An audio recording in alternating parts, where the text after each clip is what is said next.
우리가 계속해서 시편 119편 살펴보고 있는데 하나님의 말씀에 대한 어떤 갈망, 하나님의 말씀에 대한 소망, 그것들을 이제 구구절절 하나님께 고백하는 그런 시인데 왜 그럼 하나님의 말씀을 이렇게 사모하고 소망하고 갈급하게 그 말씀의 은혜를 찾을까라고 생각하면 우리가 계속 말씀드리지만 이 시인이 위기 가운데 또 고난 가운데 고통 가운데 있기 때문에 그 말씀을 통한 어떤 구원, 그 말씀의 은혜를 통한 새롭게 됨, 그 능력, 그래서 그 자기가 처한 그 위기, 자기가 처한 그 어려움, 고통만큼 그 반대 작용으로 하나님의 말씀에 대한 갈망이 더 강렬한 것이죠. 그래서 참 어떻게 보면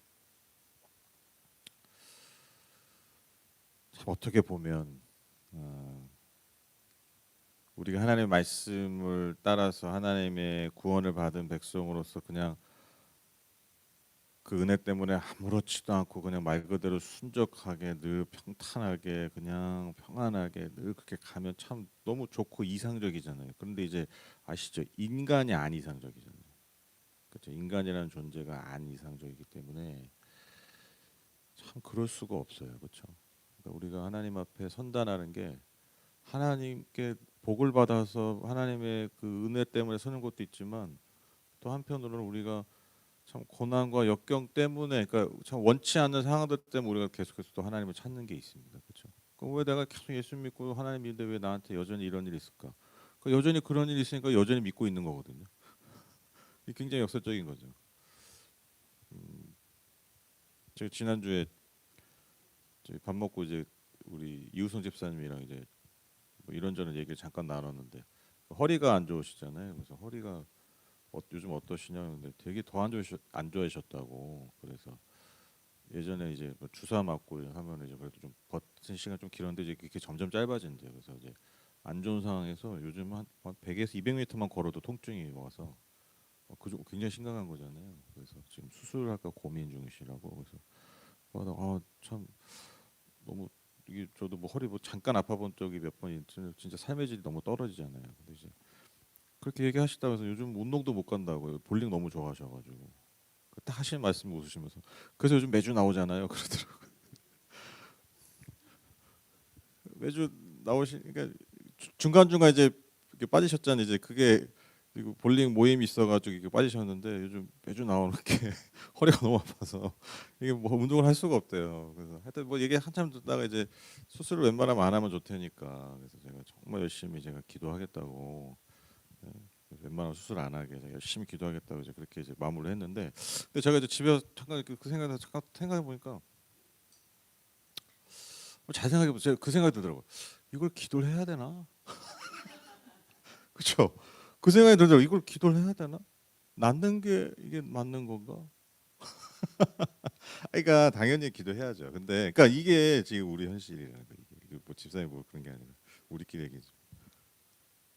다 마찬가지잖아요. 우리가 뭔가 고난이 있고 어려움이 있어서 뭔가 내 삶이 멈춰져야 내가 그 멈춰진 순간에 하나님 찾는다니까요. 그냥 뭐 잘 되고 잘 살고 뭐잘 평탄하고 하면요 그냥 그게 관성적으로 그냥 내가 잘 되고 내가 잘 그러니까 절대자를 찾질 않아요. 절대 찾지 않아요. 절대 안 찾아요. 네, 안 찾아요. 종교 생활을 할 수 있다니까요. 뭐 습관적으로 이렇게 뭐 이렇게 올 수는 있어요. 근데 정말 그 영혼의 존재가 하나님 찾지 않아요. 하나님을 진짜 찾지 않고 하나님을 찾지 않는다는 것은 하나님을 진정으로 예배하지 않습니다. 그러니까 우리의 삶에 겪는 그런 한계들, 우리의 삶에서 겪게 되는 뭐 아까 뭐 때 얘기했지만 내가 멈춰질 수밖에 없는 순간이 내 삶에 오지 않으면 우리가 절대 하나님 그 자리에서 하나님 찾지 않습니다. 그냥 쭉 가는 거죠. 쭉 가는 거죠.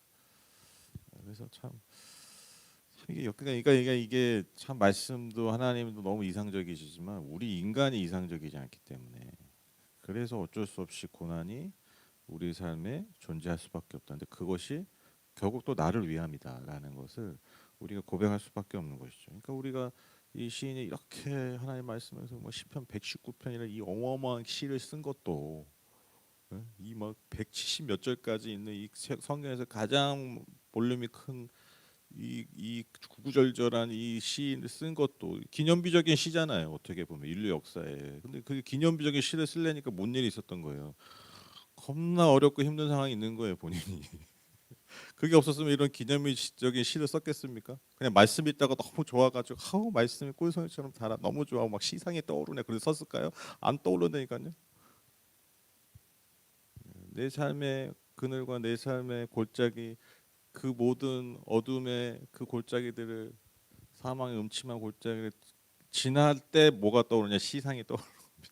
하나님의 말씀에 대한 갈망과 소망과 그 은혜에 대한 달콤함들이 떠오르는 것이죠. 그래서 참 이게 참 인간의 우리 어떤 한계들 시편을 보면 볼수록 우리 인간의 어떤 모습을 이렇게 좀 마주하게 되는 그런 순간들이 많은 것 같습니다. 어찌됐건 이 119편의 어떤 하나님의 말씀에 대한 그런 고백들이 이렇게 넘쳐나는 시인데 오늘 읽은 단락이 좀 더 그 하나님의 말씀에 대한 감정, 시인의 마음과 감정이 더 좀 분명하고 적극적으로 좀 표현되고 있습니다. 129절 보시면 주님의 증거가 너무 놀라워서 내가 그것을 지킵니다. 그러니까 주님의 말씀, 즉 시인이 경험한 하나님의 말씀에 대한 놀라움이 고백되는 거죠. 그러니까 하나님의 말씀이 내 삶의 그 지난 과정들 또 하나 그 가운데서 하나님의 말씀을 통해서 나에게 역사하신 것들을 생각하면 할수록 그게 너무 놀라운 거예요. 그래서 내가 그것을 지킬 수밖에 없다라는 것이죠. 그래서 130절 보시면 주님의 말씀을 열면 거기에서 빛이 비치어 우둔한 사람도 깨닫게 합니다. 말씀을 열면 이제 뭐 우리식으로 이제 덮었던 책을 열다 뭐 이런 의미라기보다 그 하나님의 말씀이 내가 깨달아지고 내 그것을 정말 문자가 아니라 하나님의 음성 말씀으로 그 뜻을 온전히 해석되어지고 내 영혼 안에 다가올 때 그렇게 깨달을 때 마치 어때요? 어둠 가운데 빛이 비추어지는 그런 경험을 하게 된다라는 것이죠.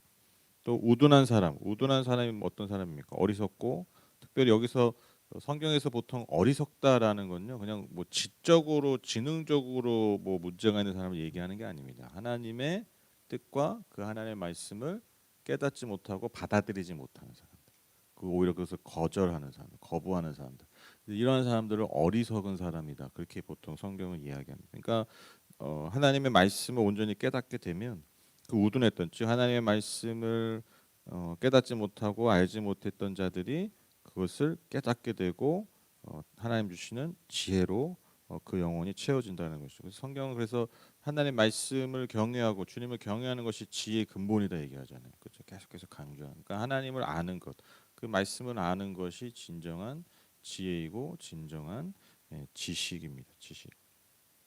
그러니까 뭐 오늘날은 뭐 지식하면은 뭐 어떤 문자적인 뭐 예를 들면 뭐 공부를 잘하는 거 그래서 뭐 국어도 잘하고 수학도 잘하고 영어도 잘하고 뭐 이런 것들을 잘할 때 그런 것도 또 뭐 많이 할 때 이런 것들을 뭐 지식이다 또 똑똑하다 뭐 이렇게 얘기하지만 근데 저도 나름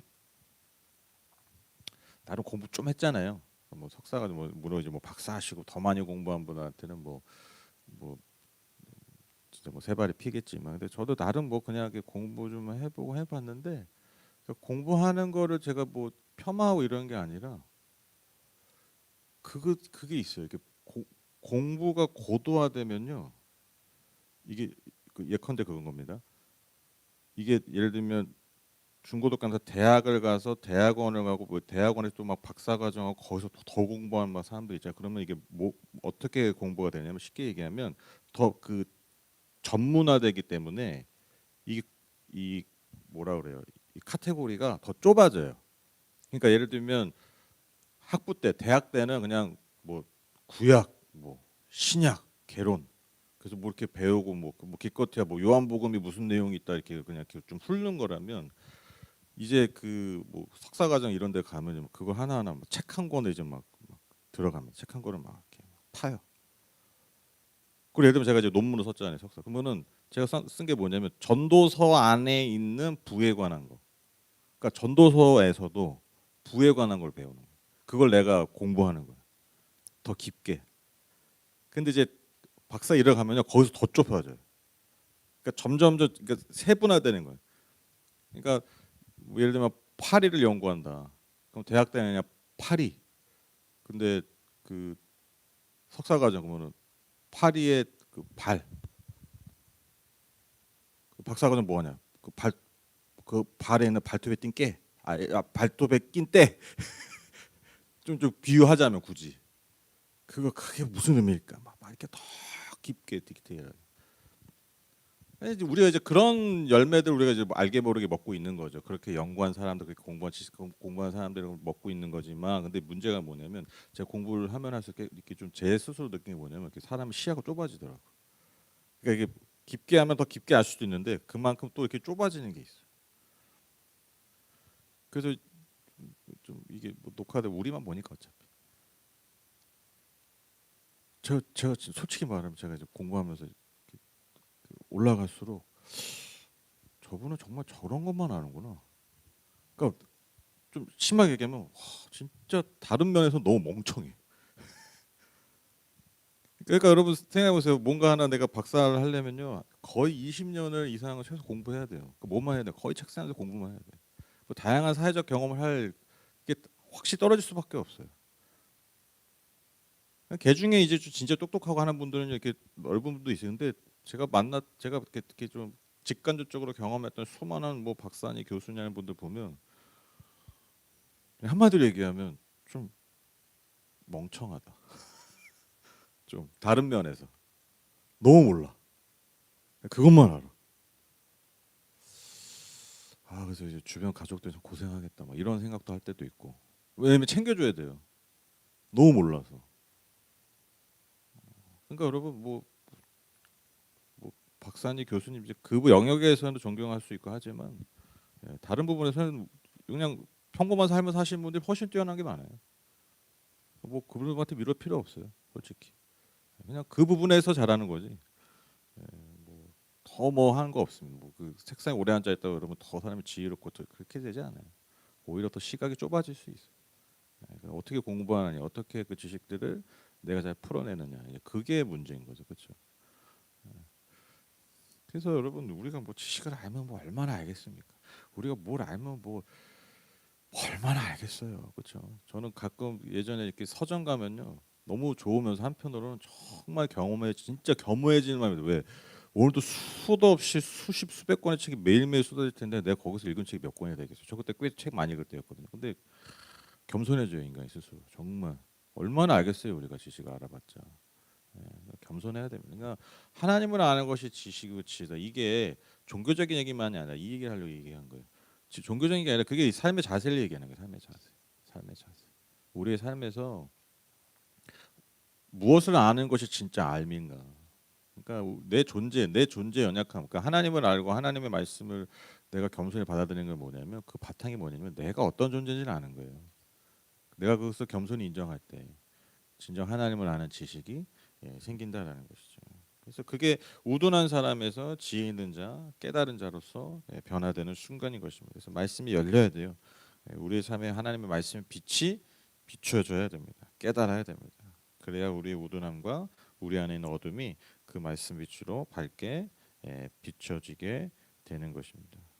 그래서 이러한 경험을 했던 시인은요 말씀에 대한 사모함을 아주 적극적으로 표현합니다. 131절 보시면 내가 주님의 계명을 사모함으로 입을 벌리고 헐떡입니다. 이 뭐죠?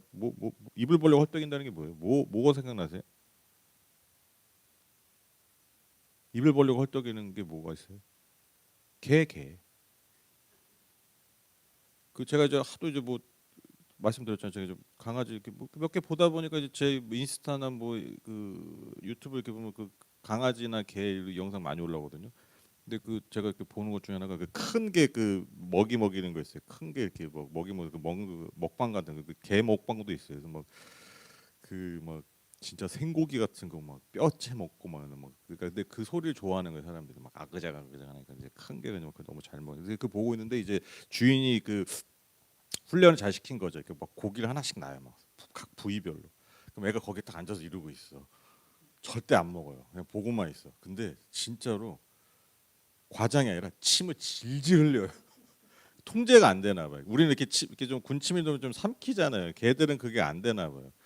진짜 보면서 너무 막 그 눈은 막 진짜 쓰러지기 일보 직전이야. 빨리 먹고 싶어가지고. 근데 주인이 먹으라고 딱 사인 안 주면 절대 안 먹어. 근데 진짜 침이 그냥 진짜 흘러요. 줄줄줄줄. 그리고 이제 먹어 그러면 이제 딱 먹는 거예요. 그거예요 지금. 그 표현이에요. 여러분 그 개들 뭐 키워보시면 알겠지만 진짜 걔네들의 그 유일한 낙은 먹는 거거든요. 먹는 거. 그냥 뭐만 주면 예, 그 달려들 그 음식에 대한 그 갈망. 그 갈망 마치 짐승이 아무것도 모르는 짐승이 그 먹이 하나 먹는 게 유일한 낙인 그 짐승 개가 그 먹이를 탐하듯이 내가 하나님의 말씀을 사모한다는 거예요. 굉장한 표현이죠, 그렇죠? 그러니까 예컨대 지금 시인이 저처럼 그 침 질질 흘리고 그 먹어 할 때 막 먹는 그 영상 보면서 그래 내가 하나님의 말씀 이렇게 사랑하지 이걸 깨닫고 있는 거야. 그러니까 걔 보면서 그 생각을 하는 거예요. 그 얼마나 그 이 시인이 하나님의 말씀에 대한 그 사모함이 컸는지 이런 비유를 통해서 아주 극적으로 표현하고 있다라는 것이죠. 그래서 시인이 이제 이어서 132절에서 하나님의 은혜를 구하죠. 간절함과 사모함이 바로 그러한 자신의 삶에 있기를 특히 주님의 이름을 사랑하는 사람에게 하시듯이 그 주님의 얼굴을 시인에게 도르셔서 은혜를 베풀어 달라고 간구하고 있습니다. 이게 우리가 뭐 계속 알 수 있지만 이 시인의 어려움, 고통을 그 은혜로서 구원받기 위한 그 시인의 또한 간절함을 우리가 알 수 있습니다. 이러한 소망을 가지고 이제 133절부터 시인은요 실제적인 하나님을 향한 고백과 간구를 드립니다. 133, 34절 보시면 내 걸음걸이를 주님의 말씀에 굳게 세우시고 어떠한 불의도 나를 지배하지 못하게 해주십시오. 사람들의 억압에서 나를 건져 주십시오. 그러시면 내가 주님의 법도를 지키겠습니다. 내 걸음걸이를 주님의 말씀에 굳게 세우시고 여러분 그 걸음걸이 그 예를 들면 그 애기들 이렇게 막 아장아장 걷는 애기 이제 막 시작할 때 뭐 좀 멀리 떨어져 가지고 걸어와 그러면 이제 이렇게 초반에 그러죠. 이제 걷다가 쓰러지거나 나는 여기 있는데 다른 데로 가죠. 예, 다리가 이제 아직 약하니까 그렇죠. 뭐 가다가 쓰러지고 뭐 다른 데로 가고 뭐 이제 좀 더 잘 걸어다니면 뭐 오라고 해도 이제 못 하게 합니까? 지 가고 싶은 데로 가잖아요. 뭐 그런 게 어디 있어요 지금. 우리의 걸음걸이가 그와 같죠. 우리의 걸음걸이. 하나님이 우리를 부르시는 자리가 있어요. 근데 우리는 그 걸음걸이 그 걷는 그 과정 가운데 쉽게 쓰러지고 그렇죠? 자빠지고 넘어지고 또 좀 힘이 좀 생겨. 힘이 좀 생겼어. 그럼 뭐예요? 나 가고 싶은 데 가는 거야. 뭘 어딜 와? 뭘 오라고 그래 자꾸. 그냥 내가 가고 싶으면 갔다가 좀 갔다가 갈게요. 뭐 이러면 좀 그나마 낫죠. 그렇죠? 좀 들렸다 갈게요. 주님 늘 기다리시는데 그냥 내가 다리에 좀만 힘만 생기면 좀만 힘만 생기면 이게 이게 좀 너무 좀 잔인한 얘기인데 하여튼 뭐 그래요. 이거 얘기하면 안 되겠다. 이거 너무 개인적인 얘기가지고 제 말고 누군데 이제 누가 그 좀 그럴 수 있어서 프라이버시가 있어서 그래요 진짜 뭐 힘 빠지고 뭐 할 때는 쭉막 이러다가 좀만 힘만 생기면 바로 왜 인간이 자기 갈 대로 가려고 하는. 그러니까 우리의 걸음걸이가 그렇게 연약하다라는 것이죠. 그래서 그 말씀 우리의 걸음걸이를 주님의 말씀에 굳게 세워 달라는 거. 또 어떤 불의도 나를 지배하죠. 여기서 말하는 불의함은 어떤 악인일 수 있습니다. 그렇죠? 시인을 공격하는 불의함들 그런 악인들을 향해서 선포하는 것이죠. 그 악인들을 통해 나를 구해달라는 기도일 수 있고 또 하나 뭡니까? 나 또한 그 불의함에 빠질 수 있고 그 불의에 동조할 수 있고 그 불의한 길에 내가 걸어갈 수 있죠. 그 길로 나를 지켜달라는. 그래서 그 불의함이 내 걸음걸이를 방해하지 주님께로 가는 그 의의 길을 가는 길을 방해하지 못하도록 간구하고 있습니다. 사람들의 억압에서 구해달라고 고백하고 있습니다. 시인이 원수들에게 고통받는 상황을 우리가 너무 잘 알고 있습니다. 그래서 내가 그러면 하나님께 날 지켜주시면 내가 주님의 법도를 지키겠다라고 간구하고 있습니다. 이런 거 보면 뭐 그러시면 그러니까 주님이 나를 도와주시고 뭐 하고 뭐 하면은 내가 주님의 법도를 지키겠습니다. 뭐 이렇게 하잖아요. 이거 보면 약간 무슨 기도가 이렇게 조건적이야 뭐 그럴 수 있는데 근데 이게요. 제가 예전에 그 야곱이 그 뭐 하늘에서 사다리가 선사들이 왔다 갔다 하고 돌베개 메고 잤던 그 순간 있죠. 그때 하나님께 기도하잖아요. 주님, 내가 지금 광야에서 지금 자고 있고 내가 지금 죽음의 위협을 피해서 도망가고 있는데 내가 다시 이 땅에 돌아오게 하시면 뭐 내가 11조도 내고 막 그런 고백하잖아요. 너무 딱 순간 보면은 진짜 조건적이잖아요. 그렇잖아요. 그냥 그 딱 보면. 근데 그게요. 우리가 그 에어컨 나오는 시원한 그 푹신한 의자에 앉아서 읽어서 그래요. 진짜 돌베개 베고 자고 있다 생각해 보세요. 내가 이제 죽을 언제 죽을지도 몰라. 솔직히 돌베개 베고 자다가 짐승에 들짐승에서 죽을 수도 있어요. 옛날에 이런 기도가 안 나오겠습니까? 그러니까 우리가 그냥 이렇게 서재에서 이렇게 딱 봄에 온데 딱 놓고 말씀을 아유 이렇게 야곱은 이래서 한대 이렇게 조건적으로 하는 기도하면 어떡 그러니까 고난이 많지. 이게 다 욥의 친구들. 그러니까 내가 진짜 돌베개 베고 자보고 내가 진짜 예? 그런 밤을 보내봐야 그 기도의 절절함을 알죠. 이거 마찬가지죠. 아 이런 거 보면 아유 이렇게 조건적이나 얼마나 시인의 삶에 간절함이 있었다면 그렇죠. 우리가 그렇게 읽어야 되죠. 그렇죠. 그래서 내가 쉽게 얘기하면 하나님 나를 살려주시고 나를 지켜주시면 내가 주님 법 더 잘 지키겠습니다. 그 간절함이 있는 거예요. 간절함. 우리의 걸음이 늘 연약하기 때문입니다. 그렇죠. 내 존재 자체도 연약하고 그러니까 이 34절에 두 가지 연약함이 다 나오는 거예요. 내 개인의 연약함이 있습니다. 그렇죠? 내 존재가 그렇잖아요. 근데 또 나만 약한 게 아니라 또 위협도 많아요. 원수들의 위협, 불의의 위협 그런 것들이 나를 또 공격하잖아요. 그러니까 내가 하나님의 말씀 안에 그 말씀의 진리 안에 걷기가 어려워요. 쉽지 않아요. 정말 힘듭니다. 그래서 하나님 그 길을 잘 걸을 수 지켜주세요. 그럼 내가 더 잘 지킬게요. 이렇게 고백하는 것이죠. 그렇죠? 우리 연약함 때문입니다. 135절 보시면 주님의 종에게 주님의 밝은 얼굴을 보여주시고 주님의 율례들을 내게 가르쳐 주십시오. 주님의 밝은 얼굴을 보여주시고 우리가 그 성경에서 하나님의 얼굴을 본다라는 것이 이제 하나님을 대면한다. 그러니까 하나님의 진짜 뭐 하나님의 얼굴 진짜 하나님 눈곱이 다 있으셨네. 뭐 이렇게 하나님의 얼굴 본다는 게 아니라 그러니까 그 하나님의 은혜가 내 삶에 임했다. 그러니까 하나님의 구원이 내 삶에 임했다. 하나님의 임재, 하나님의 존재하심을 내가 그것을 마주했다, 그것을 경험했다라고 할 때 하나님의 얼굴을 본다, 얼굴을 봤다 이렇게 얘기합니다. 그러니까 주님의 종에게 주님의 밝은 얼굴을 보여주시고, 그러니까 지금 보여달라는 건 뭐예요? 지금 못 보고 있다는 거죠. 그러니까 지금 하나님 은혜가 너무 필요한 상황이라는 겁니다. 주님의 은혜들을 내게 가르쳐 주십시오. 그래서 제가 요 구절에 딱 읽으니까 딱 그 장면이 떠오르더라고요. 그러니까 예를 들면 그 뭐 아이들이 막 뭐 하다가 뭘 못해, 그래서 뭐 막 불안해, 막 그래서 막 불안하다 이제 엄마가 얼굴 딱 보면 막 이렇게 확 웃고 아빠 얼굴 딱 보면 이렇게 확 웃고 막 다시 좀 힘을 얻고 그런 상황들이 있잖아요. 그렇죠? 나 혼자 있을 때는 나 혼자 할 때는 막 두렵고 하다가 이제 엄마가 옆에서 탁 와가지고 도와주고 손잡아주고 얼굴 보면 이렇게 뭔가 다시 환하게 웃고 그런 장면. 마치 어린아이가 자신의 부모를 사랑하는 존재, 그 큰 존재를 마주할 때 내가 지금 상황이 처한 상황 똑같지만 그 상황에서 오히려 힘을 얻고 다시 소망을 얻는 그러한 순간 마치 그 얼굴 같다. 금세 밝아지는 얼굴이 밝아지는 아이의 얼굴처럼 우리가 고난과 역경 가운데 시인이 구한 것처럼 하나님의 얼굴을 보여달라는 거예요. 그렇죠? 하나님의 얼굴이 있어야 하나님 얼굴 내게 보여주셔. 그 은혜가 내 삶에 임해야 하나님 내 이상한 가운데 버티고 이겨내고 승리할 수 있습니다. 그렇게 고백하는 것입니다. 마지막 고백입니다. 136절 보시면 사람들이 주님의 법을 지키지 않으니 내 눈에서 눈물이 시냇물처럼 흘러내립니다. 참 어떻게 보면 참 그 이어지는 것에서 이렇게 맥락상은 뜬금없을 수 있는데 그 굉장히 놀라운 고백이죠, 그렇죠? 그러니까 우리가 보통 언제 눈물이 납니까? 내가 힘들 때, 내가 아플 때 눈물이 나잖아요, 그렇죠? 그러니까 좀 표현을 하자면, 그러니까 제3자 입장에서 본다고 생각했을 때 제3자 입장에서 내가 치근해 보이고 내가 불쌍해 보일 때 우리가 보통 눈물을 많이 흘려요. 그렇죠? 나 때문에. 그렇죠? 근데 그 제3자 입장에서 지금 누구를 볼 때?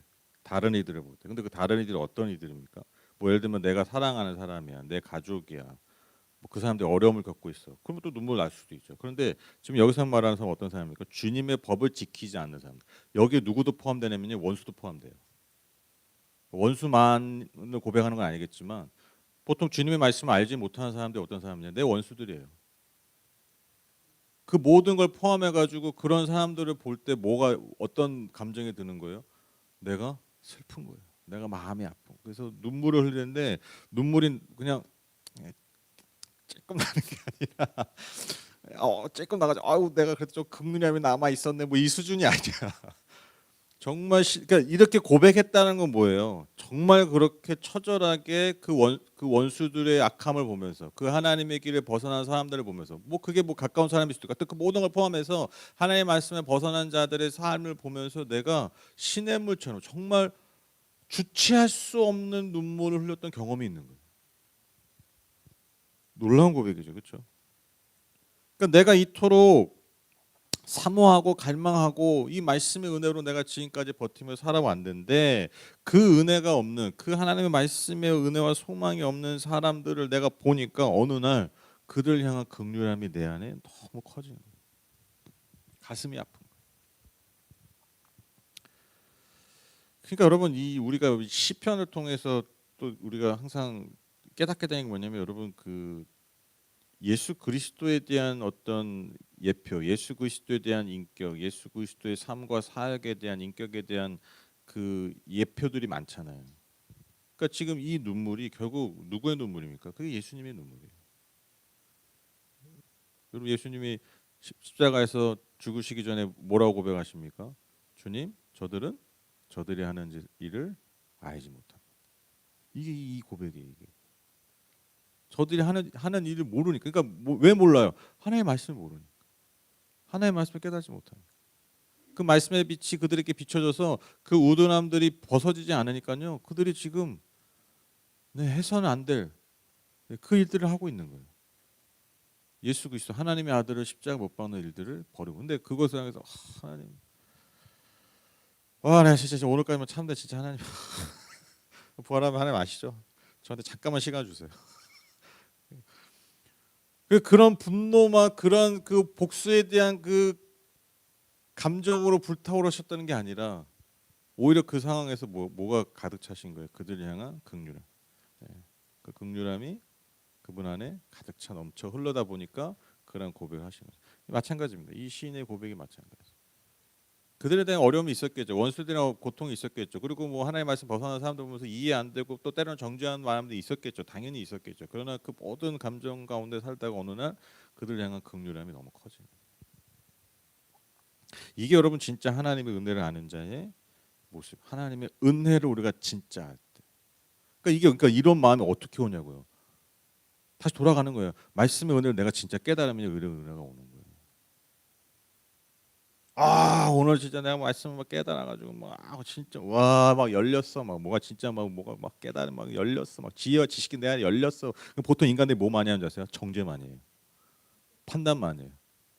뭐 깨달았다는 사람들이 맨날 하는 게 뭐예요? 그나마 나은 게 가르치려 들려는 거.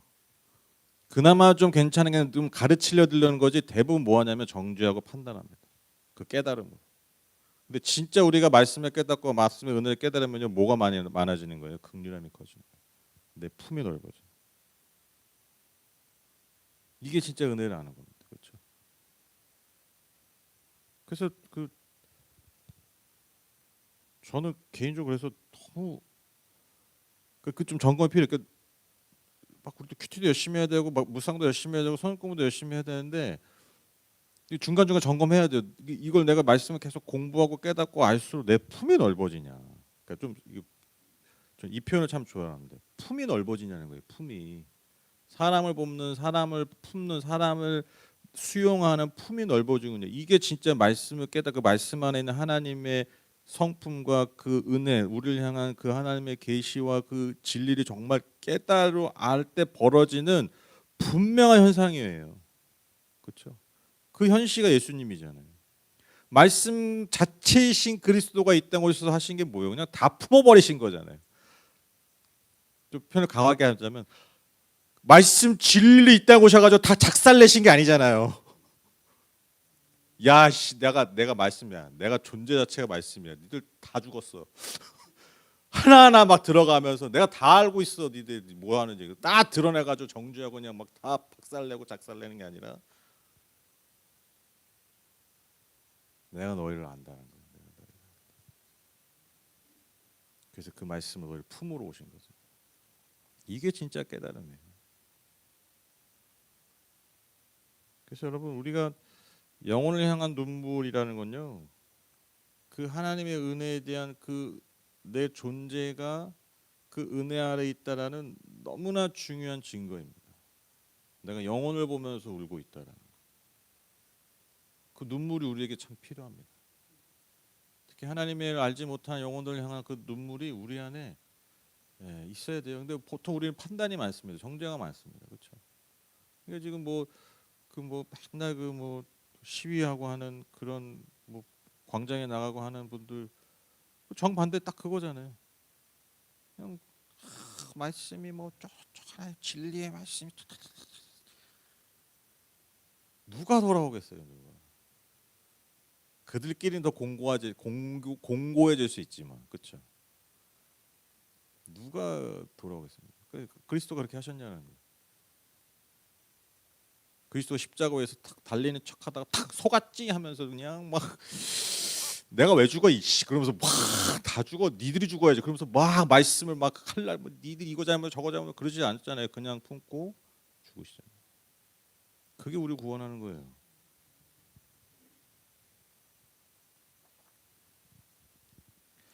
그래서 여러분 저는 이렇게 살면서 그 눈물을 흘린다라는 것은 아픔의 표현이지만 눈물을 흘렸다는 건요 진짜 사랑했다는 증거입니다. 그렇죠? 그러니까 눈물을 흘려보지 않고 사랑했다라고 얘기할 수 없더라고요. 그렇죠? 진짜로 그 대상을 향해 내가 그 대상을 너무 진짜 사랑하면요 눈물을 한 번은 다 흘려보잖아요. 그렇죠? 우리 부모님도 뭐 자식 위해서 눈물 한 방울 안 흘려본 분들이 어디 있습니까? 그렇죠? 눈물로 밤을 지새울 때도 있는 거고 뭐 내 사랑하는 존재들을 위해서 눈물 흘릴 수도 있고 뭐 어떤 사람 그 물건이 너무 사고 싶었는데 못 사가지고 한정판 못 사가지고 우는 사람도 있잖아요. 너무 탓할 거 없어요. 얼마나 저걸 사랑했으면 그 마음은 존중할 필요는 있죠. 그 대상이 뭐 어떻든 간에 저 정도 열정이 있구나. 그 열정 뭐 하고 싶습니까?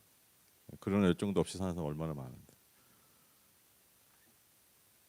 여러분 그 제가 이제 지난주부터 가족 구원에 대해서 이제 얘기했는데 이번 주도 한번 더 하려고 해요. 근데 좀 오늘 이 말씀을 맞다. 우리가 이 눈물을 좀 회복해야 된다.